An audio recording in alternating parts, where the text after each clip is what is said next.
Oui, certes, pour les États-Unis, le thème de la lutte des classes remonte beaucoup aux États-Unis et dans le monde anglo-saxon en général actuellement, avec la désignation des 1% supérieurs comme responsables plutôt que des pauvres.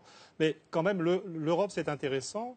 Et je crois qu'il faut être conscient du moment historique qu'on est en train de vivre. On est sans arrêt empêtré dans des vieux concepts. L'un des vieux concepts, c'est la notion d'ultralibéralisme. Mais la façon dont l'argent est fait maintenant n'est plus libérale. C'est-à-dire la Banque centrale européenne, qui est un mécanisme étatique, distribue de l'argent aux banques.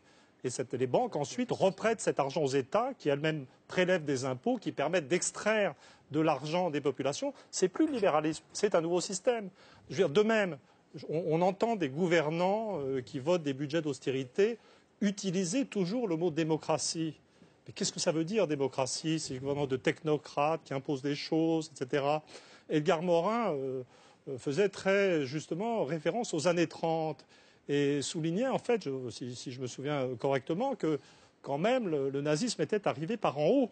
C'était un complot des élites. Alors, je veux dire, bon, c'est vrai, c'est plutôt positif de voir les gens se soulever, mais quand même, ce qui est important dans le moment historique actuel, c'est de voir l'Europe changer de nature.